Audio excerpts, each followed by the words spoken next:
Moyes will not be sacked as manager of West Ham United despite the 4-0 defeat in that performance against Brighton yesterday. And I think that's what's irritated me the most. The manner of the defeat, the performance that we put in from the first whistle to the last whistle. We were horrific. I can accept, reluctantly somewhat, a defeat away to Brighton. I think they're a lovely football team. They play brilliant football and they've got a fantastic manager. They've got a unique way of playing, some might say. We'll deal with Declan later. But yesterday, we just handed it to them on a plate. We had absolutely nothing. There was no positives whatsoever to take from yesterday's game. From start to finish, we were shambolic. That's the worst performance from us in years. This season, under David Moyes' second tenure, you have to go back to previous managers to find the performance that bad. And I think that's the most worrying thing to come off the back of it. That performance, not the result itself, but the performance would be enough to get a lot of managers sacked. Not as a one-off, obviously. Obviously, Manchester City were going to go do that. You would just put it down to a bad day and you move on. But for teams down the bottom of the Premier League, for teams that's been in poor form for as long as we have, that performance is enough to get the manager sacked. But not at West Ham, it's not. The bottom four teams have sacked their manager this season. I mean, some of them have sacked them more than one manager. But we're sticking by ours despite what we saw yesterday. And I think that's what's irritating for a lot of people, including myself. Because even when the final whistle went, you still had that thought process of, well, nothing's going to change. There's no hope anymore. We're going to have Moyes here for the rest of the season. I'd be surprised if we sack him before the end of the season. But this news that we got last night and this morning is completely unsurprising. Last night, Shane, who's the West Ham journalist for The Athletic, put up a tweet saying that David Moyes retains the full support of the board despite the 4-0 defeat. This morning, Jacob Steinberg tweeted that West Ham will not be sacking David Moyes, and then Sean Whetstone followed it up with a similar tweet just saying that we will not be sacking David Moyes. So 3 reliable sources when it comes to West Ham news, all stating the same thing, which is David Moyes is here to stay for the foreseeable at least. So he'll be here for the Aston Villa game. Obviously, I know we've got the European game on Thursday, but I don't think that will have any impact on Moyes' future. I'm not even sure the Aston Villa game will. And that is what's concerning. It's gone beyond incompetency now, not just in the dugout on the football pitch, but in the board level. It's just a shambles at this club, really. I was going to say there's no direction. Actually, there is. It's just going in the wrong way, that's all. So David Moyes is here to stay. Like I said, unsurprising. But there is an opportunity coming up. After the Aston Villa game, we've got 3 weeks until we play again in the Premier League. Now, there is the second leg against Larnaca after the Aston Villa match, but there's still 3 weekends where we don't have Premier League football. So there is a really good opportunity to change a manager if you wish. Now, I know a lot of people say, yeah, but it is an international break. The reason for that is international break, but also because we were due to face Manchester City, but because they're the quarterfinals of the FA Cup, our game's been postponed, so it's given us an extra free weekend essentially, and possibly an opportunity for the board to change manager if they wish. And I think this is the problem. I'm not sure they wish, even if we lose to Aston Villa. Now, let's park the David Moyes thing. I don't want to get into it too much. I'll see if there's any news tonight and tomorrow for tomorrow's video in regards to the manager's situation. But the other thing that's grabbed the headlines among West Ham fans in the last 24 hours since that defeat has been Declan Rice. Now, there's been a clip where Declan Rice has a dig. And it depends on how you interpret this as to who you think he's having a dig at. A lot of people think he's having a dig at the fans. Others think he's having a dig at media. And to be honest with you, I'm unsure. But what I will do is urge you to go listen to the full interview rather than just the clip where he's talking about the experts. I'm going to tell you what he says, but go look at the full interview yourself as well for context, because when it comes out of context, it can be a bit of a difficult thing as to how you pick it up, what the tone of it is. So he basically said there's a lot of experts out there. He got asked, it's a bad situation at West Ham at the minute in regards to the manager, not for the first time, crisis at West Ham, what do you make of it? And he said, it's all noise, I don't listen to it, I pay no attention to it, and, there's a lot of experts, and if they were experts, they'd be on the pitch, wouldn't they? So obviously, it's not great what he's just said, and if it is at the fan base, hypothetically, if it is at a fan base, that is, well, it's shocking, it's unforgivable. I don't think you can be saying things like that personally, but I'm not sure it is, because before he said that, on 2 occasions, he apologised to the fans, said that the fans deserve better, it wasn't good enough. And even though he's had to dig at someone, and like I said, I'm not sure who it is, because some have said it's the media and pundits. Well, I'm not convinced by that, because a lot of the pundits these days are experts, or were experts, whether it was like Roy Keane, like Gary Neville. They've been in the headlines this week for questioning Declan Rice's price tag, saying he doesn't get enough goals and assists. We've all heard what Keane and Neville have been saying, but Rice's dig can't really be at them, can they? Because he says, experts would be in the... Well, they've done it, and they've done it on bigger stages than what Declan Rice have. They've won trophies. They've done it in the Champions League. They've won the Champions League. Rice hasn't even played in the Champions League yet. So for him to have a shot at those players, or ex-players in particular, doesn't really add up. That would be a bit strange. So is that the mainstream media? Is it at the likes of journalists that, haven't played that football? I'm not sure.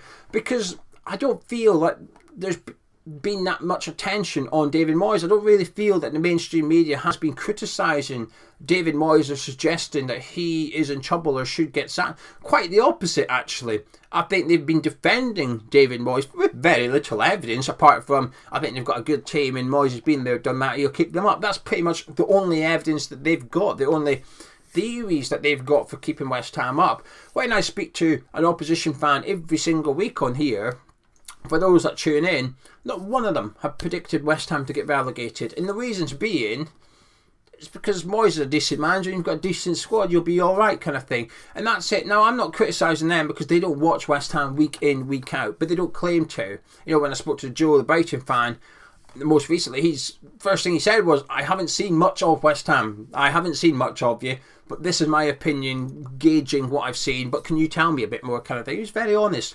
So, is Rice taking shots at the media in general? Again, I can't convince myself he is, because for that to be true, there has to be noise about David Moyes, about West Ham's situation, and I don't think there has been. So that comes back to the last group, which is the fan base. But because of what else he says in an interview, it doesn't really add up. In the end, I've almost come to the conclusion that I think he's just a bit pissed off. He's a bit upset about the game, the result, the performance. And he looks upset. That's what I will say in defence of Declan Rice. He does look upset in that video. He looks angry, understandably, and I want him to be. But if he is taking shots at the fan base, well, that's unforgivable as far as I'm concerned.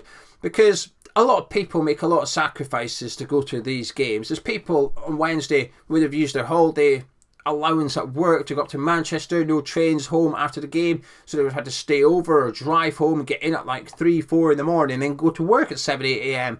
So to start having shots at the fan base, I think is a little bit, well, it's not on. And I'd like to sit here and say, well, we pay their wages. We don't really. It's not us that pay their wages. Before we used to, back in the olden days, but not anymore. The fan base don't pay the wages anymore.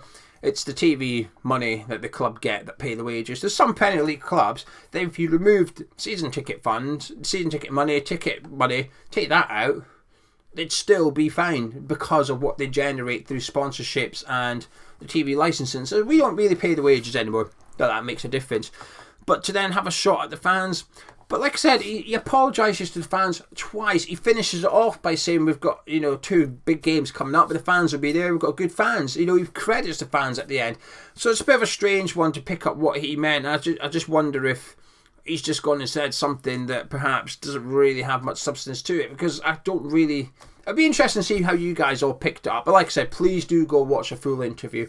Now, what worried me more, or how I took it anyway, I think he was again criticising the tactics, not for the first time. He spoke about Brighton, about how they basically played us off the park, and he said they have a unique way of playing and we didn't work it out. I mean, what? What do you mean we didn't work it out? We had all week. We've had 2 weeks, 3 weeks. People at that club are employed to do analysis on our upcoming opponents and then present that evidence, that research to David Moyes and his coaching team. David Moyes and his coaching team have responsibilities to learn about the opposition and plan for it. Stuart Pearce was on TalkSport a couple of months ago now, saying he's never known somebody as careful as David Moyes when it comes to planning for the opposition.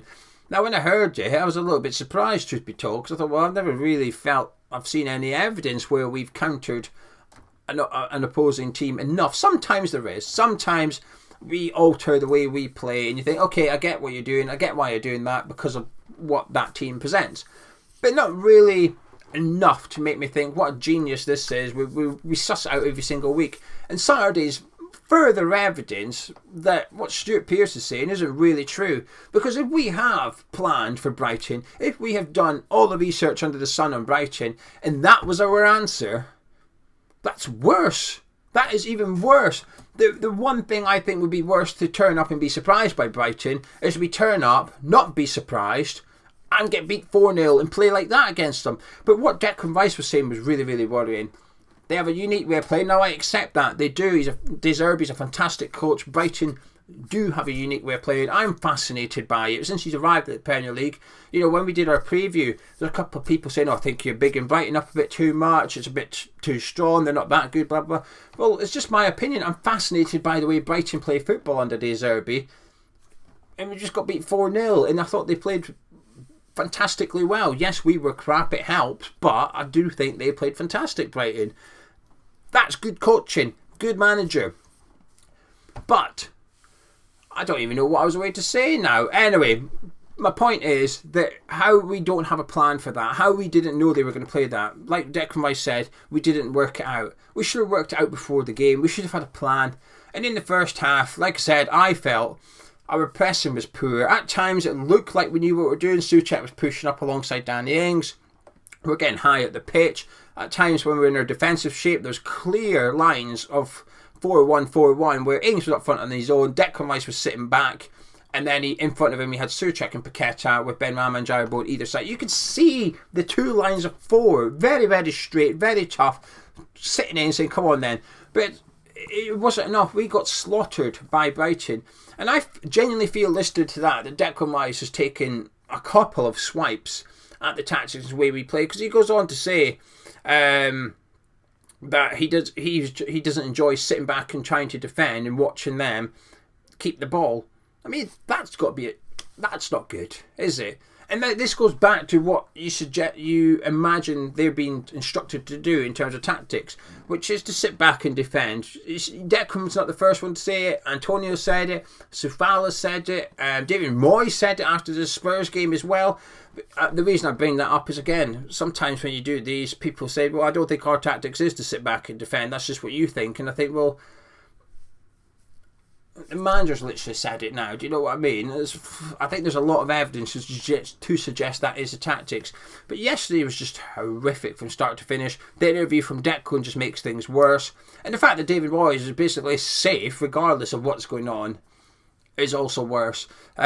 He's also had a bit of a shot at the fans as well, by the way, after the game, saying that good fans support the team through bad times as well as good times. Well, hang on a minute.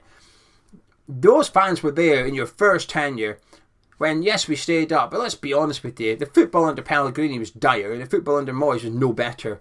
We stayed up because we'd done enough. We had a better team than the three teams that went down. Pellegrini achieved 19 points in 20 games or whatever, and then David Moyes came in and did a similar points per game ratio, and we stayed in the Premier League. That's all it was. The football was crap, but the fans still turned up. Under Slaven Bilic, football wasn't great. The football was rubbish. The fans still turned up. And after David Moyes, the fans will still be here. After Declan Rice, the fans will still be here. We've seen a lot worse than this at West Ham over the past year. And I'm only talking about whilst I've been alive, essentially. I can't talk about before I was born. I don't know. But from what I've experienced, I've seen us in the Championship. I've seen us get relegated. We played some rubbish football. I've sat through watching Allardyce football. The fans will always turn up no matter how bad it gets. So when Moyes said that, there was a very strange comment. Oh, good fans support us through bad times and good. Yeah, we know. We do it every single week. What are you on about? I guess he's just got the hump because of what fans were singing yesterday about him getting sacked in the morning and doesn't know what he's doing. Well, change it then. Get better performances, get better results, and you hear the better songs from the terraces. You didn't mind that fans, the same fans, you didn't mind them when you were walking 100 yards across the pitch in France after beating Lyon 3, and you deserved that. You deserved that applause. But you deserve what you got yesterday as well. And I just think you can't have it both ways. You've got to take the rough with the smooth, and at the minute, well, it's very rough, isn't it? But anyway, to summarise, Moyes isn't going anywhere, not surprised. Declan Rice's comments, I'm not convinced he was calling out the fans, but at the same time, like I said, the reasons given, I'm not sure it's the media or the pundits either. Don't know. Interested to see what you think. Get involved in the comments below. If you've enjoyed this ramble, please do drop a like on it. Subscribe to Hammer's Chat, and I will catch you tomorrow.